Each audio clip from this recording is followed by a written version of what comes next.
जिंदगी 365 दिन बहुत बिजी रहने वाली है, लेकिन लल्लन टॉप अड्डा सिर्फ 3 दिन रहने वाला है। 24, 25 और 26 नवंबर 2023 पहुंचिए दिल्ली के मेजर ध्यानचंद नेशनल स्टेडियम में। एंट्री फ्री है। सिर्फ आपको लल्लन टॉप की ऐप या वेबसाइट पर एक बैनर पर क्लिक करके रजिस्ट्रेशन कराना होगा। अशोक गहलोत जैसे बड़े नेता के खिलाफ आपको लड़ाकर पार्टी ने आपको फंसा दिया है। क्या आप मुख्यमंत्री अशोक गहलोत को सरदारपुरा से चुनाव हराकर इतिहास बनाएंगे या फिर हार जाएंगे और इतिहास बन जाएंगे? जो बड़े आदमी की आप बात करते हो, सामान्य चर्चा होती है, ठीकरी गड़ा फोड़ती है। तो क्या आपको लगता है कि आप राजपूत हैं, इस वजह से आपको टिकट मिल गया? आपको क्या लगता है, आपको राजपूतों के अलावा और कम्युनिटी के वोट मिलेंगे? और सनातन की बात कर रहे हैं, आपको मुसलमानों के वोट नहीं चाहिए? गांधी नेहरू परिवार कभी सोचता नहीं था कि अमेठी और रायबरेली में भी ऐसे चुनाव के परिणाम आ सकते हैं। तो क्या आपके पास दिल्ली के बड़े बीजेपी नेताओं और राजस्थान के बड़े बीजेपी नेताओं का फोन आया कि प्रोफेसर साहब यार बड़ी लड़ाई लड़ रहे हो, आपके लिए हम आएंगे प्रचार करने? आए लोग, आप मोदी जी और योगी जी इन दोनों का प्रचार चाहते हैं। आपके इलाके से बड़े मंत्री हैं गजेंद्र सिंह शेखावत, उनसे आप अपना प्रचार करवा रहे हैं। उन्होंने कहा कि राजेंद्र राठौड़ ने ही आपकी टिकट करवाई। आपको कोई ऐसा आश्वासन मिला क्या कि प्रोफेसर साहब बड़ी लड़ाई में आपको दे रहे हैं, आप इस बड़े विकेट को गिरा दीजिए, जयपुर में आपके लिए मंत्री पद इंतजार कर रहा है? कुंवर नारायण जी की एक बड़ी मकबूल लाइन है, कोई दुख मनुष्य के साहस से बड़ा नहीं, हारा वही जो लड़ा नहीं। और कहते हैं कुछ लड़ाइयाँ जो है लड़ने के लिए लड़ी जाती हैं, उसमें हार और जीत मायने नहीं रखती। ऐसी ही एक लड़ाई है जिस पर नज़र सबकी है। हार गए तो कोई नहीं पूछेगा, और अगर जीत गए तो सबसे बड़े जाइंट किलर कहलाएंगे। मेरे बगल में जो व्यक्ति बैठे हुए हैं, ये ऐसी ही एक लड़ाई में उलझे हुए हैं या फिर कहेंगे लड़ रहे हैं। नाम है प्रोफेसर महेंद्र प्रताप। लोग कहते हैं कि जब मामला फंस जाता है तो कहते हैं प्रभु नैया पार लगाएंगे, और इनका निकनेम ही प्रभु है। तो क्या प्रभु की नैया पार लगेगी? क्यों ये सवाल है? इसलिए क्योंकि ये चुनाव लड़ रहे हैं जोधपुर की सरदारपुरा सीट से, वो सीट जहां से खुद मुख्यमंत्री अशोक गहलोत चुनकर आते हैं और लगातार यहां से जीतते आ रहे हैं। आप फर्ज कीजिए कि वसुंधरा राजे के खिलाफ कांग्रेस का कोई कैंडिडेट लड़ रहा है, और उसी तरीके का एक सिटाडेल, ये उनका जो इसको कहते हैं गढ़, वहाँ पे प्रोफेसर साहब चुनाव लड़ रहे हैं। बहुत बहुत स्वागत है सर आपका। तो आपको लगता है कि आपको जो है कि मुश्किल लड़ाई में फंसाया गया है, या आपने खुद चुनी इस लड़ाई को? ये मुश्किल लड़ाई नहीं है, मैं आपको स्थिति स्पष्ट कर देता हूं। अशोक गहलोत की राजनीतिक पारी इसी सदापुरा में पराजय से शुरू हुई थी। वो अपना पहला चुनाव विधायक के रूप में यहाँ से हारे। उसके बाद में 1989 में लोकसभा चुनाव जब था, जब जसवंत सिंह जसवाल उनके सामने थे, तो इस सदापुरा विधानसभा में सबसे ज़्यादा पीछे रहे। और गत लोकसभा चुनाव में, जिससे पहले ये 2018 के अंदर यहाँ विधायक बने, आंकड़ा बहुत बड़ा था, 45,000 का। लेकिन वैभव नाम था इनके पुत्र का, लड़ी सरकार, चढ़ता हुआ राज, 4.5 साल का लोगों को राज दिख रहा था, और उसमें 18,000 वोटों से पीछे आ रहे। 63,000 वोट इसी सदापुरा कॉन्स्टिट्यूंसी में फ्लोट हुए, इसी सदापुरा में। एक ये होता है मुख्यमंत्री है, साथ रहेंगे, साथ देंगे। आज जिस दौर के अंदर चुनाव हो रहे हैं, और जो नवमतदाता दिन प्रतिदिन जुड़ता जा रहा है, और समाज की एक्सपेक्टेशंस, हर चुनाव में मुद्दे अलग हो जाते हैं। इस चुनाव के अंदर अशोक गहलोत जी के जो 5 साल का कार्यकाल रहा, यहाँ का क्षेत्र विकास की दृष्टि से उपेक्षित रहा, तुष्टीकरण सर्वोच्च स्तर के ऊपर यहाँ रही, और युवाओं के पेपर लीक में एक इस प्रकार का भयंकर असंतोष। सदापुरा वो विधानसभा क्षेत्र है जो डिलिमिटेशन होने के बाद में इसका विस्तार बहुत ज़्यादा हुआ। ग्रामीण बाहुल्य के क्षेत्र से लोग ले रह के यहाँ अपने बच्चों को शिक्षित दीक्षित करने के लिए, रोजगार के लिए, क्योंकि आसपास के कुओं में सिंचाई के साधन कम हो गए, तो उनके पास कोई साधन नहीं था। वो सारे माइग्रेट होके, ये जोधपुर के आउटरीच कट में होने के कारण ग्रामीण पृष्ठभूमि के लोग ज़्यादा है, जो अपेक्षा करते थे कि हमारे बच्चे पढ़ने के बाद में कहीं ना कहीं सरकारी नौकरी में लग जाते हैं। एक थोड़ी मानव मानसिकता होती है। निजी क्षेत्र में बहुत उन्नति हुई, लेकिन आज भी ग्रामीण पृष्ठभूमि के लोगों की और निम्न मध्यम और मध्यम लोगों की होती है कि भाई हम अगर सरकारी नौकरी लग गए, 19-19 बार पेपर लीक हो जाना। गारंटियों के नाम से जिस प्रकार इन्होंने यह सारी चीज़ें की, इनकी गारंटी 5 महीने में समाप्त हुई। राहुल गांधी जी ने 2 गारंटियां दी थी कि 10 दिन के अंदर 10, 9, 8, 7, 6 किसानों का कर्जा माफ हो जाएगा और बेरोजगारों को भत्ता मिलेगा। जब 5 महीने के अंदर 31 मार्च पर क्लोजिंग टाइम के ऊपर जब किसानों के नोटिस आए और भूमि कुर्की के आदेश निकले और भत्ता तो दूर रहा, कोई दशा और दिशा निर्धारित नहीं हुई, तो इसी चुनाव के अंदर इन्होंने चुनाव बना दिया था मुख्यमंत्री का।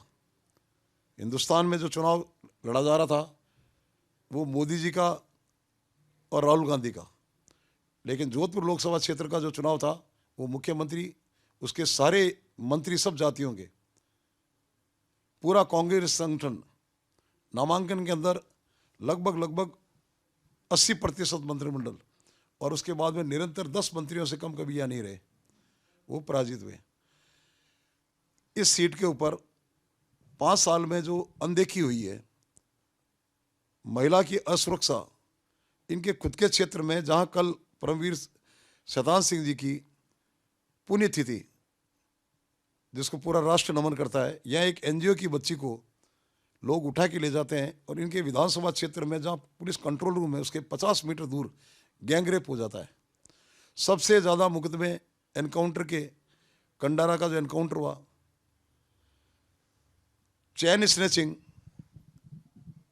महिलाओं के साथ बलात्कार, अवैध बजरी के खनन, आसपास से जितनी जो अवैध गाड़ियां निकलती है, सवेरे घूमने वाले भी एक खौफ पे रहते हैं कि हमें कुचल के नहीं चले जाए, क्यों कि यहाँ रंगदारियों की सारी चीज़ें।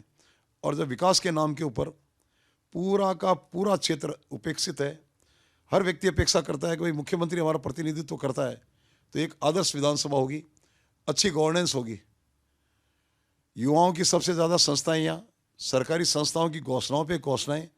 जिस विश्वविद्यालय के अंदर अशोक गहलोत साहब स्वयं पढ़े, वहाँ आज 5-5 कुलपति को पेंशनों के लिए बैठना पड़ रहा है। जहाँ शिक्षकों की संख्या 10% रह गई, विद्यार्थियों की संख्या 5-5 गुणे ज़्यादा बढ़ गई। खाली पड़ी है विश्वविद्यालय, खाली पड़े हैं चिकित्सालय। और भाई भतीजावाद के कारण जिस प्रकार का निगम उत्तर के अंदर करप्शन सर्वोच्च स्थान के ऊपर पहुंचा, ये जनता में परसेप्शन बन गया था। और अब जनता आजकल ये नहीं सोचती है कि बड़ा नाम देखा जाए, अतीत में भी नहीं सोचती थी। जब कोई पूछते नहीं, अगर संपत्ति मान लेता है कि ये मेरा अधिकार है, गांधी नेहरू परिवार कभी सोचता नहीं था कि अमेठी और रायबरेली में भी ऐसे चुनाव के परिणाम आ सकते हैं। और पिछले आंकड़ों की बात करें तो मैंने आपको स्पष्ट किया, विधानसभा का आंकड़ा और लोकसभा का आंकड़ा, ये मुख्यमंत्री रहते हुए जब लड़े तो दोनों बार 17 और 18 हज़ार वोटों से मुश्किल से जीते। आप इनके सारे उठा के देख लीजिए। मैं आपके दावों पर और आपके मुद्दों पर भी आऊँगा। थोड़ा सा जरा इस देश को अपने बारे में बताइए प्रोफेसर साहब। आप जो है प्रोफेसर थे, आप पढ़ा रहे थे, आपको टिकट कैसे मिला और आप जो है कब प्रोफेसर पद से हट जाते हैं? थोड़ा अपने बारे में अगर शॉर्ट ब्यौरा लोगों को दे दें। मैं प्रोफेसर डॉक्टर महेंद्र राठौड़ सन 85 के अंदर एक व्याख्याता के रूप में मैंने अध्यापन का कार्य प्रारंभ किया। 89 में मैं नारायण व्यास विश्वविद्यालय में असिस्टेंट प्रोफेसर के रूप में रहा और फिर व्यावसायिक वित्त एवं अर्थशास्त्र विभाग का प्रोफेसर बना, विभागाध्यक्ष रहा। और टिकट जिस दिन घोषणा हुई अधिकृत, उसी दिन मैंने मेरी प्रोफेसरशिप से, डीनशिप से रेजिग्नेशन दिया। विश्वविद्यालय के कुलपति जी ने यह भी कहा कि आप लियन पे चले जाइए। मैंने कहा नहीं, राजधर्म ये कहता है जब जनता से वोट मांगने अगर उतर गए हैं तो उसके बाद में जनता के हमदर्द और हम सफ़र बन के अपना जीवन जीना है, क्योंकि एक शिक्षक का जीवन पारदर्शिता से जिया। टिकट का जहाँ तक विषय है, पार्टी सभी प्रकार के अपने सर्वे, कार्यकर्ताओं से सर्वे अलग, जनता के सर्वे अलग, और सारा इनकी चीज़ चलती रहती है। नाम चलता है, पिछले 2-3 चुनावों के अंदर भी नाम चला, क्योंकि मैं जोधपुर विकास प्राधिकरण का यहाँ अध्यक्ष रहा। मेरे भी आएंगे तो नाम चलता है, लेकिन मेरे लिए क्लियर था कि भाई संगठन जो आदेश दे देता है उसको अपने को मान लेना चाहिए। आप इसी पर जो है जो कांग्रेस जो अशोक गहलोत समर्थक लोग हैं वो कह रहे हैं कि बताओ ये प्रोफेसर थे, बच्चों को पढ़ा रहे थे, लेकिन ये अपने साथ साथ बीजेपी की विचारधारा कैरी करते थे, तो ये बच्चों को क्या ही पढ़ाए होंगे।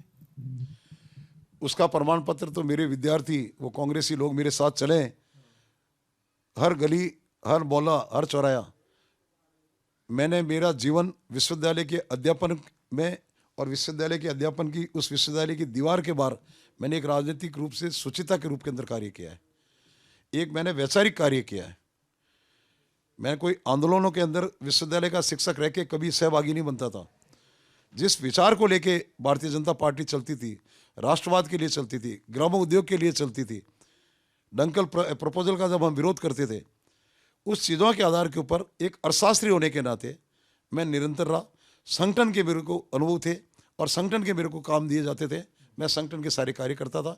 विश्वविद्यालय के जीवन के अंदर मैंने कभी भी पार्टीवाद अपने आप को नहीं रखा, क्योंकि मेरी नज़र में सारे विद्यार्थी, उनको अच्छा शिक्षा देना, स्वयं एक विद्यार्थी के रूप में रहता था, हमेशा सीखता था और अध्ययन करके अपनी तरफ से पूरा रिक्त होता था। इसलिए राजनीति और मेरा शिक्षा, क्योंकि मनुष्य के जीवन के अंदर 24 घंटे के अंदर व्यक्ति अगर कार्य करना चाहे तो निश्चित रूप से अपना कार्य विभाजन करे, तो अपने कार्य विभाजन के साथ न्याय कर सकता है।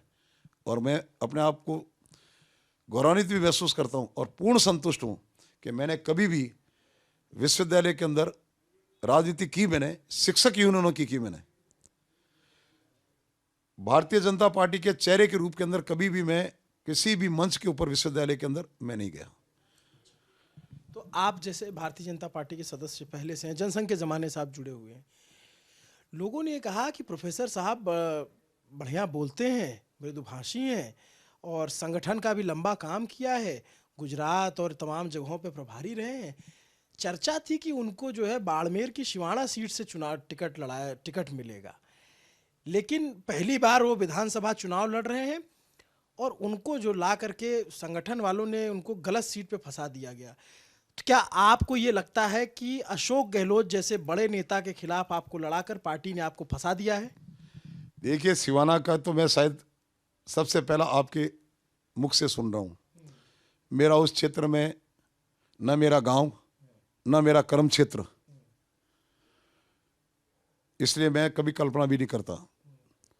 सरदारपुरा मेरा कर्म क्षेत्र रहा है और एक शिक्षक के सामने, एक कुशल संगठनकर्ता के सामने जांबाजी, चक्र नीति और वर्तमान के सारी स्थितियों को प्रतिकूल को अनुकूल बनाना, अगर वो नहीं बनाए तो एक कुशल संगठनकर्ता, एक शिक्षक क्या जो जज्बा पैदा करता है। जब ये चली, फंसाया नहीं गया, जब टिकट की घोषणा हुई, जब मेरे को मिला, शायद सबसे ज़्यादा खुश होने वाले व्यक्तियों में मैं था कि अब ये एक अवसर है। जो बड़े आदमी की आप बात करते हो, सामान्य चर्चा होती है ठीकरी गड़ा फोड़ती है, तो ये तो ठीकरी नहीं, एक घण और एक बड़ा ऐसी शिला है जिसमें इस गड़े की छोटी छोटी टीकरियाँ कितनी होगी जिसको मालूम ही नहीं चलेगा। पूर्ण आत्मविश्वास से कह रहा हूँ, मैं नहीं कह रहा हूँ, ये मैं जनता के बीच में चल रहा हूँ। चुनाव से पहले भी जब सामान्य भी बैठते थे, मेरा थोड़ा पत्रकारों के साथ इंटरेक्शन ज़्यादा है, हमेशा बातें करते रहते हैं, खुली चर्चा करते रहते हैं। फीडबैक दे रहे हैं यहाँ के पत्रकार आपको? बिल्कुल कंटेस्ट के अंदर आ गया और ये चुनाव जो अंडर करंट था वो सड़क पर आ चुका है। परंपरागत कांग्रेसी वोट जो थे और जिनको ये गणित करके 3M के नाम से चलते थे, क्या है 3M? ये बताते हैं माली, मुस्लिम और मेघवाल। माली राष्ट्रवाद के लिए इतना आगे आ रहा है कि मंडोर क्षेत्र के अंदर आप जाके कहिए, ये जातिवाद से ऊपर तुष्टीकरण और सनातन के ऊपर चुनाव आ गया, विकास में उपेक्षित किया गया उसके ऊपर चुनाव आ गया, और प्रदेश में जिस प्रकार की विफलताएं, महिला असुरक्षा, युवाओं के भविष्य के साथ लगातार पेपर लीक होना और सचिवालयों से जहाँ गुड गवर्नेंस के आदेश निकलने चाहिए वहाँ सोने की ईंटें करोड़ों रुपया निकलना, जल मरुदर जहाँ आप शिव की चर्चा भी बात कर रहे थे, यहाँ सूखा रहता है, महिलाएं 2-2 घड़े लेके चलती है। प्रधानमंत्री जी ने हर घर जल को एक संकल्प लिया और अब आप देखिए ईडी की रेडों के अंदर हजारों करोड़ रुपए के पकड़ी रहे, कागजों के अंदर सारी योजना। जल वाले पे जाएंगे तो सवाल आपके जो है मंत्री जी पर भी उठेंगे, जल शक्ति मंत्री जोधपुर से ही हैं, गजेंद्र सिंह शेखावत नाम है उनका, और उनका ही इलाका है ये। गजेंद्र सिंह जी के पास ये मंत्रालय है। केंद्र राज्य सरकार के साथ उनके प्रस्ताव के आधार के ऊपर अपना पैसा स्वीकृत कर देता है, और वो पैसा पूरा स्वीकृत हुआ, और अब तथ्य भी सामने आ गए, और उस तथ्य के अंदर इन लोगों ने कितना पैसा काम में लिया वो भी हजारों करोड़ के इनके करप्शन भी आ गए। जितना गजेंद्र सिंह जी ने मोदी जी के नेतृत्व में पैसा स्वीकृत किया, यदि अगर उसका 8 आना भी लगा देते तो आज राजस्थान के हलक की प्यास बुझ चुकी होती। अच्छा, लोगों ने ये भी कहा कि जो है ईडी तो जो है ये राजनीतिक द्वेष के जरिए भेज रहे हैं, उनके आरोप जो लगते हैं। मेरा सवाल आपसे ये है प्रोफेसर साहब कि आप इस चुनाव को लड़ने वाले हैं, ये आपको कैसे पता लगा? आपको बीजेपी ने जब टिकट दिया तो आपको किसी का फोन आया या सीधे लिस्ट आई तब पता लगा, कैसे लगा? सीधे लिस्ट आई तब पता चला।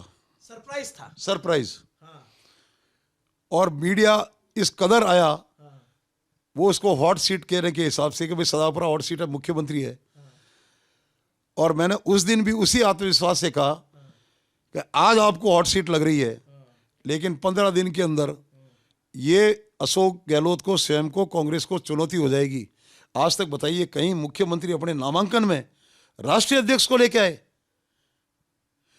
कार्यक्रम आता है सीएम हाउस से, 11 बजे पहुंचेंगे, 12 बजे सभा होगी, 2 बजे नामांकन भर के चले जाएंगे।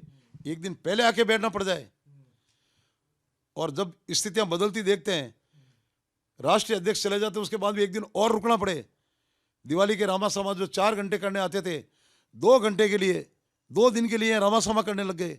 आसपास की जितनी भी यात्राएं होती है, जब 4 घंटे रुकना एयरपोर्ट के ऊपर, लोगों को बुलाना, पास में होटल में बैठ के बुलावने देना, और अभी तो आप 21 तारीख 22 तारीख के बाद में देख लेना, ये अंडर करंट बिल्कुल निकल चुका है। अच्छे अच्छे छत्रप जब जनता के साथ न्याय नहीं कर पाते हैं, भले ही वो अपने जीवन काल के अंदर उन्होंने राष्ट्र नेतृत्व दिया होगा, प्रदेश का नेतृत्व दिया होगा। शीला दीक्षित जी के साथ क्या हुआ? दिल्ली के अंदर इंफ्रास्ट्रक्चर डेवलपमेंट में उन्होंने अपना आपको किया, लेकिन कॉमनवेल्थ गेम करप्शन खा गई, कांग्रेस समाप्त हो गई। आप ये कह रहे हो कि अशोक गहलोत ने कुछ काम किए लेकिन करप्शन हुआ है, इस तरह की बात कह रहे हो? करप्शन नजरअंदाज क्षेत्र को और पूरे प्रदेश की विफलता के जिम्मेदार वो हैं, क्योंकि वो सूबे के सूबेदार हैं और इस विधानसभा का वो प्रतिनिधित्व करते हैं। आप जैसे उन पे जो आपके आरोप हैं वो ठीक बात है। आपने एक बात कही कि वो 3M फॉर्मूले से चुनाव लड़ते हैं। आप पर भी लोग कहते हैं, जो कांग्रेस के समर्थक हैं, वो बोले कि ये सरदारपुरा सीट है, यहाँ पर राजपूत बिरादरी के वोट अच्छे खासे हैं। इससे पहले शंभू सिंह चुनाव लड़ते थे, अब की बार जो है महेंद्र सिंह को ले आया गया, राठौर समाज से आते हैं। तो क्या आपको लगता है कि आप राजपूत हैं, इस वजह से आपको टिकट मिल गया? मैं संगठन का आदमी हूं, और संगठन और शिक्षक के रूप में मैंने कभी भी अपने आप को, गौरव है, मुझे गर्व है कि मैं क्षत्रिय हूं, जिसके अंदर राम और कृष्ण भी अवतरित हुए, गौतम बुद्ध और महावीर भी लिया। क्षत्रिय और छात्र धर्म जो क्षेत्र की रक्षा करे, जनता के लिए परोपकार के साथ सदैव उनके लिए अपने आप को समर्पित रखे। लेकिन शिक्षक जीवन में आने के बाद में मेरी जाति समाप्त हो गई। मैं जिस विश्वविद्यालय में, जिस संकाय के अंदर रहा, वहाँ महाजनों का बाहुल्य है, ब्राह्मणों का बाहुल्य है, मूल ओबीसी का बाहुल्य है।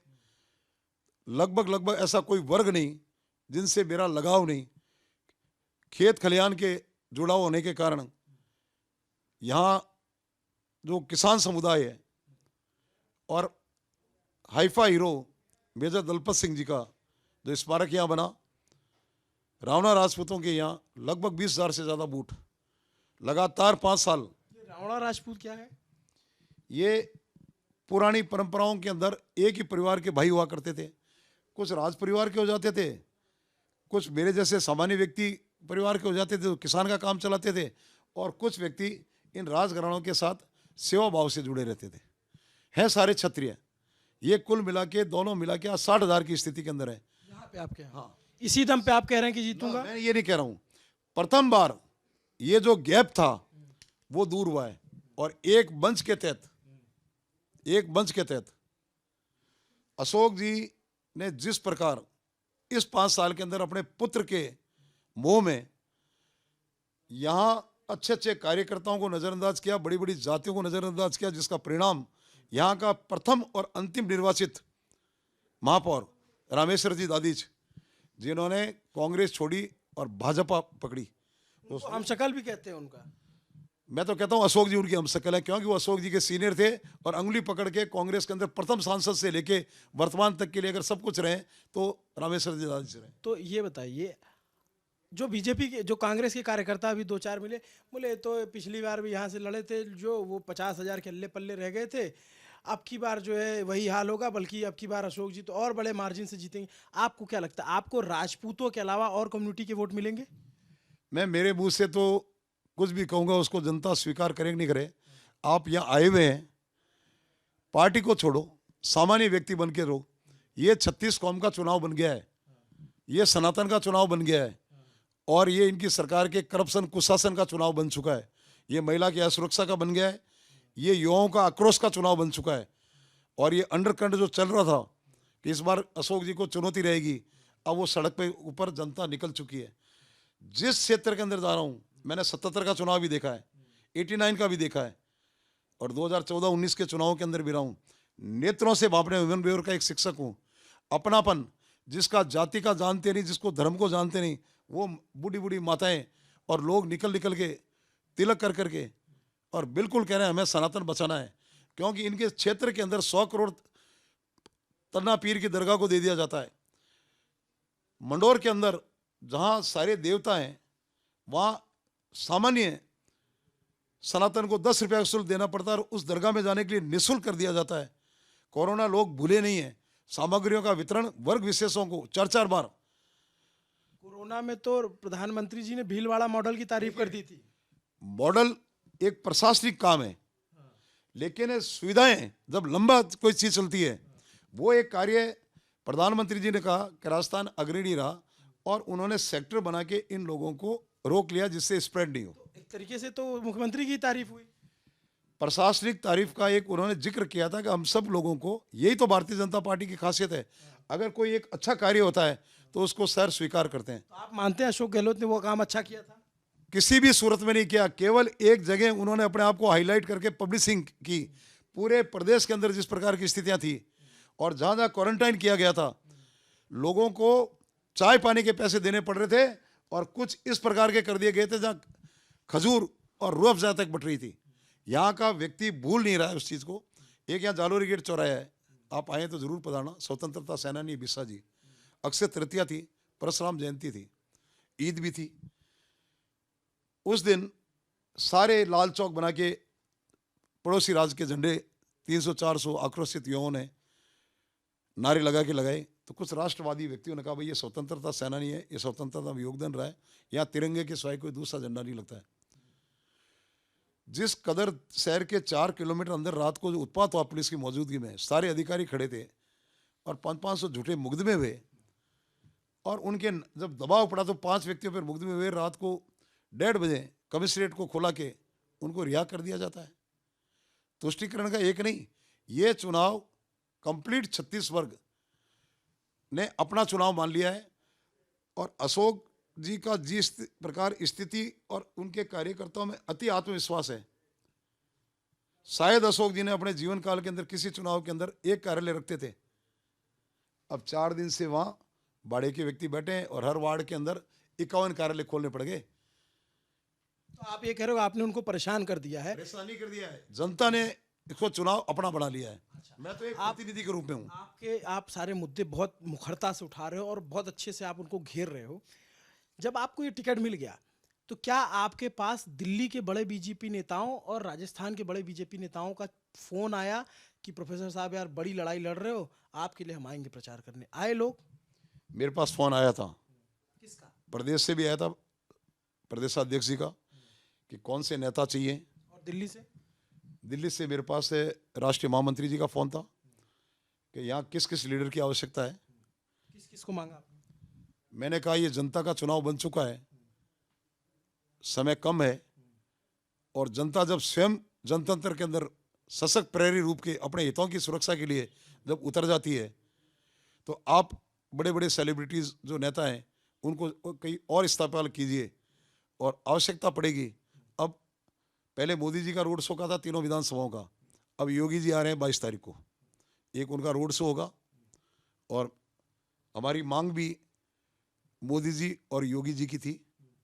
योगी जी आ रहे हैं, निश्चित रूप से यहाँ तुष्टीकरण का जो बोलबाला है और उत्तर प्रदेश के अंदर जिस प्रकार एक स्वादपूर्ण वातावरण के साथ साथ एक गुड गवर्नेंस वहाँ होने लगी है, महिलाओं की सुरक्षा होने लगी है, कर्फ्यू लगने बंद हो गए हैं। आप मोदी जी और योगी जी इन दोनों का प्रचार चाहते हैं। आपके इलाके से बड़े मंत्री हैं गजेंद्र सिंह शेखावत, उनसे आप अपना प्रचार करवा रहे हैं? देखिए, लगातार नामांकन से लेके वो इस क्षेत्र के जनप्रतिनिधि, केंद्र में मंत्री, हमारी तीनों विधानसभा क्षेत्र और लोकसभा क्षेत्र के अंदर कितने ही व्यस्त प्रदेश में होते हैं, सुबह शाम दोपहर में से कोई ना कोई कॉर्नर मीटिंग हो, बड़ी मीटिंग हो, हमने कार्य विभाजन कर रखा है। वो लगातार निरंतर हमारी तीनों विधानसभाओं में, आज शहर के अंदर थे, कल 2-3-4 बैठकों में मेरे साथ भी रहेंगे जहाँ 1000 2-2000 व्यक्ति हैं, हम सारा मिलकर लड़ रहे हैं। वही क्यों, राजेंद्र जी गहलोत भी राज्यसभा मेंबर है, रामनारायण जी डूडी भी राज्यसभा पूरे रहे हुए हैं, नारायण जी पंचायत, राजेंद्र राठौड़ साहब का क्षेत्र वो तारानगर लड़ रहे हैं। और हमारे पास आपकी रिश्तेदारी है उनसे? मेरा तन का रिश्ता है नहीं है, मेरा मन का रिश्ता है, और मन का रिश्ता तन से बड़ा होता है। लोगों ने कहा कि राजेंद्र राठौड़ ने ही आपकी टिकट करवाई है। आप तो नेशनल लेवल के बेस्ट चैनल के व्यक्ति हैं, और पैसिफिक ओशियन का जो चैलेंजर डीप सबसे गहरा होता है, उस अनुसंधान के अंदर से मोती ढूंढते हैं। कयास हाइपोथेसिस अपनी चीज है, वो एक पार्ट थे कोर कमेटी के, वो एक पार्ट है, लेकिन टिकट है जिस संसदीय बोर्ड को राष्ट्रीय अध्यक्ष नड्डा जी और प्रधानमंत्री जी बैठते हैं इस भारतीय जनता पार्टी के अंदर। नाम तो कोई बढ़ाएगा, नाम बढ़ाने वाला भी तो चाहिए। तो वो नाम तो पब्लिक के परसेप्शन से, संगठन से और चारों तरफ से, क्योंकि यहाँ मैं लगातार सेवा करता जा रहा हूँ, और पार्टी में जो भी आप कह रहे थे मैं उसका सवाल भी अब दे रहा हूँ वापस, कि भाई 2 बार राजपूत खड़े हुए थे, राजपूत खड़े हुए थे, पहली बार 16-17 हज़ार के ऊपर ले आए थे, वो दोनों बार ओसिया से मांगते थे, जोधपुर से उनका कोई वास्ता नहीं था। बीजेएस क्षेत्र को प्रथम बार टिकट मिला है, जहां मूल ओबीसी के सराउंडिंग एरिया के अंदर 35,000 वोट हैं, जहां दर्जियों के गले कटे हैं, सुनारों के साथ सबसे वो बुरा हुआ है, महाजन, ब्राह्मण और पूर्व सैनिक, इंडिया की सबसे बड़ी कॉलोनी। ये कॉलोनी आज अपने आप को गौरवान्वित महसूस कर रही है कि हमारे इस बालक को एक चुनौती नहीं, एक हराने के लिए दिया है। आप सवेरे देखिए, retired general army, lieutenant generals, professors, VC, महिला शक्ति अपने क्षेत्र के साथ हर जगह सामाजिक समरसता बनाते हुए जिस प्रकार उनको लाड मिल रहा है, प्यार मिल रहा है, और एक पूरा भारतीय जनता पार्टी का पन्ना स्तर का कार्यकर्ता, बूथ स्तर का कार्यकर्ता, जो संगठनात्मक दृष्टि से साधु संतों की टोलियां जोधपुर में बहुत कम जगह मिलेगी, लेकिन यहां राम स्नेहियों के 600 सवेरे चारों दिशाओं के अंदर निकल जाते हैं, प्रभात बेरी से शाम के 7 बजे तक। आप बार बार जो है साधु संत और ये हिंदू और सनातन की बात कर रहे हैं, आपको मुसलमानों के वोट नहीं चाहिए? देखिए, जो राष्ट्रीयता से संबंधित है उसकी कोई जाति नहीं। इन लोगों ने धर्म को धर्म से लड़ाया। धर्म की बहुत बड़ी व्याख्या है। धर्म, सनातन एक जीवन दर्शन होता है जिसके अंदर सीमित ज्ञान के आधार के ऊपर उसको केवल एक नैरो सेंस के अंदर कंसिडर कर दिया जाता है। धर्म क्या और सनातन क्या, जो वसुदेव कुटुंबकम माने, कोरोना की वैक्सीनेशन यहां डेवलप करके पूरे विश्व को दे दे। गाजा पट्टी में, हमास के अंदर जिस प्रकार इजराइल वालों के साथ हो, यूक्रेन के अंदर जब हमारे बच्चे निकल के आए और अन्य विकसित राष्ट्र के हमें भी निकालो। गाजा और इजराइल का क्या कनेक्शन है यहाँ चुनाव से? बहुत बड़ा कनेक्शन है। जिस प्रकार हमास एक आतंकवादी संगठन है, और आतंकवादी संगठनों ने जितना इस राष्ट्र को, हम सीमावर्ती क्षेत्र के ऊपर रहते हैं, जिस कदर पिछले 15-20 साल मोदी जी के आने से पहले जो असुरक्षा हमारी रहती थी और महिलाओं की क्रूरता, बच्चों के साथ क्रूरता जो हमास के आतंकवादी जो लोग कर रहे हैं, वो इस कांग्रेस शासन के अंदर इसी प्रकार कन्हैया लाल का गला काट के वीडियो रिलीज किया गया है। कनेक्शन क्यों नहीं होगा? अगर आप हमास को यहाँ के लोगों से जोड़ रहे हैं? यहां से नहीं, ये कुछ आतंकवादी संगठन है, जैसे पीएफआई है, प्रतिबंधित है, गृह मंत्री लोकसभा में देते हैं प्रतिबंधित है। जोधपुर के अंदर जब उनके जुलूस निकलते हैं तो सरकारी सारी मशीनरियां उनके साथ इस प्रकार जुड़ती है जिसकी कल्पना नहीं। और रामनवमी के लिए हम कोई चीज मांगते तो धारा 144 भजन गाएंगे तो कौन से भजन उसकी स्वीकृति लो।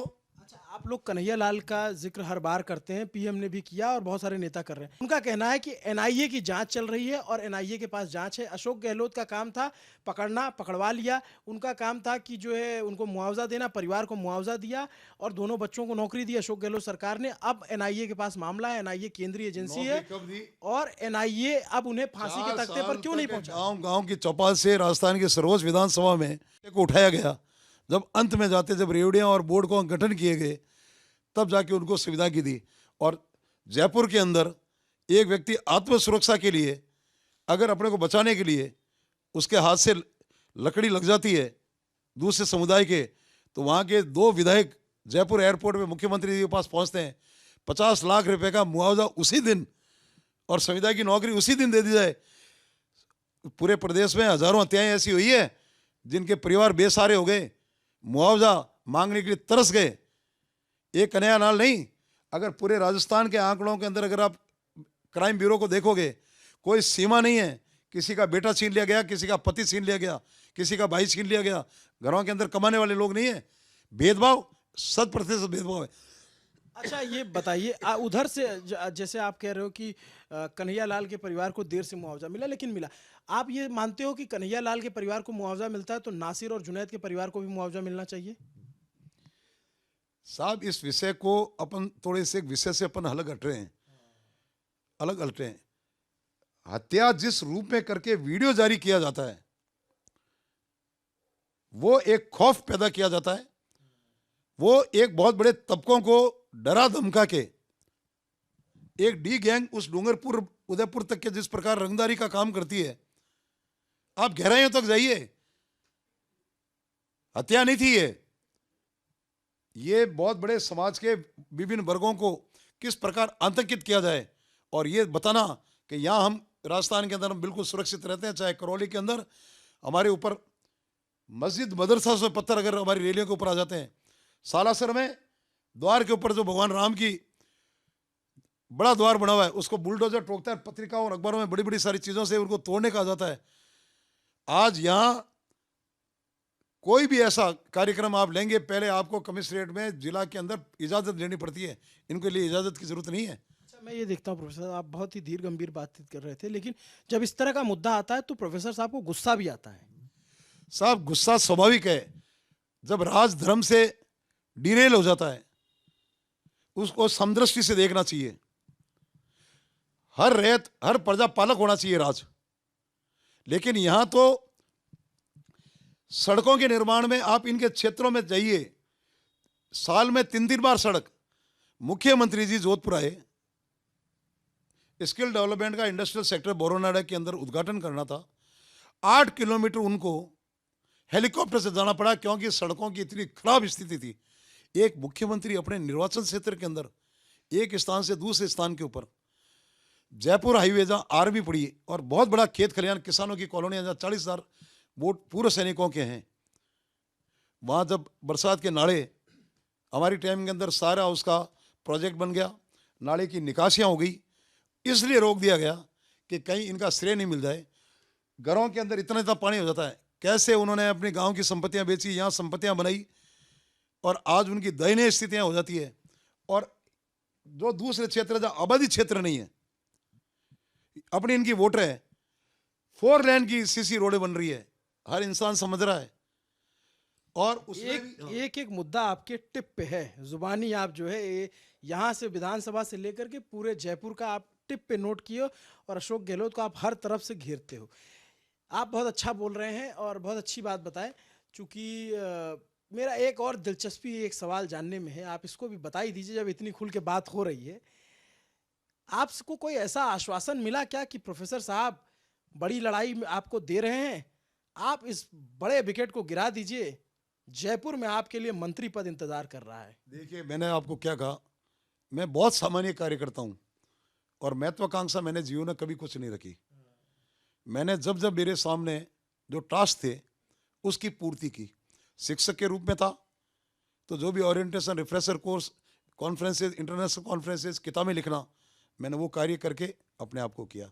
संगठन में जब काम दिया गया, बिना विलंब घर छोड़ के सारा काम किया। और यहाँ जो टिकट दिया वो एक कार्यकर्ता के रूप में दिया। ये चुनाव आपके माध्यम से मैं आज कह रहा हूँ, 3 तारीख को पांडे साहब मैं आपसे बात भी करूँगा। ये अंडर करंट है, अति विश्वास में नहीं हूँ। अति विश्वास में वो है जो पिछली गणित के आधार के ऊपर सुरक्षित हुए बैठे हैं और उनकी नेत्रों से नीचे से जाजम खींची जा रही है और खिंच चुकी है। मैं बार बार आपको कह रहा हूँ, खिंच चुकी है आप जो और है कोई आश्वासन नहीं। और आश्वासन देते तो शायद मैं विनम्रता से ये कह देता, ऐसा कार्यकर्ता ढूंढो जो ऊंचे पद के आश्वासन के लिए ये लड़े। मुझे तो आपने टास्क दिया है पार्टी कार्यकर्ताओं के साथ और जनता के आक्रोश के साथ अशोक गहलोत को पराजित करके उन मुख्यमंत्रियों की सूची में हरीश रावत और शीला दीक्षित और इंदिरा गांधी और राहुल गांधी की श्रेणी के अंदर, अर्जुन सिंह जी की श्रेणी के अंदर ही आएंगे। हर व्यक्ति जो बहुत अच्छी संस्था होती है, चाहे वो चिकित्सा हो, चाहे शिक्षा हो, चाहे सामाजिक हो, चाहे एनजीओ, लेकिन वो पथ भ्रष्ट जब हो जाती है तो देखते देखते जितना समय बढ़ने में लगता है उसका उखड़ने में नहीं लगता है। आपने बहुत अच्छे तरीके से अपनी बात रखी। एक आखिरी सवाल, सीधा सीधा सवाल है, उसको शॉर्ट में जवाब दीजिएगा। क्या आप मुख्यमंत्री अशोक गहलोत को सरदारपुरा से चुनाव हराकर इतिहास बनाएंगे या फिर हार जाएंगे और इतिहास बन जाएंगे? ये चुनाव मैं नहीं लड़ रहा हूं, कार्यकर्ता और सरदारपुरा की जनता का आक्रोश लड़ रहा है। अशोक गहलोत को मैं नहीं, भारतीय जनता पार्टी का हर कार्यकर्ता और यहाँ आक्रोशित जनता, क्योंकि जनता का चुनाव बन चुका है। अशोक गहलोत निश्चित रूप से 100% इस बार विधानसभा में पहुंच नहीं पाएंगे। बहुत शुभकामनाएं आपको। आप चुनाव लड़ रहे हैं और लोकतंत्र में चुनाव होते रहने चाहिए, क्योंकि हमें भी इसी बहाने हिंदुस्तान को जानने समझने, नेताओं की राजनीति, उनकी नीतियों को समझने की का मौका मिलता है। प्रोफेसर साहब, आपने इतने व्यस्ततम समय में मुझे समय दिया, आपका बहुत बहुत आभार। आपको चुनाव के लिए शुभकामनाएं। सरदारपुरा की सीट, अपने आप को गौरवान्वित महसूस करता हूं कि मैं आपके इस चैनल का, नहीं आप जो, इसलिए ये चुनाव का विषय है, लेकिन जो खोजी और जिस प्रकार तथ्य है और लोकतंत्र को प्रेरित जीवित के रूप के अंदर जो आपका चैनल करता है, आई सैल्यूट दिस चैनल। शुक्रिया, बहुत बहुत शुक्रिया सर आपका। मेरा नाम अभिनव पांडे है, मेरे साथ कैमरे के पीछे मेरे साथी करमजीत हैं। आपको ये पूरी बातचीत कैसी लगी कमेंट करके ज़रूर बताइए। इनके दावों में कितना दम लग रहा है उस पर भी कमेंट करके ज़रूर बताइए। और सरदारपुरा की सीट पर नज़र बनाए रखिए, ये सीट महत्वपूर्ण है, मुख्यमंत्री का चुनाव है, तो चुनाव में उनके सामने एक मजबूत दावेदारी पेश करने वाला व्यक्ति भी है। देखते रहिए दी लल्लन टॉप।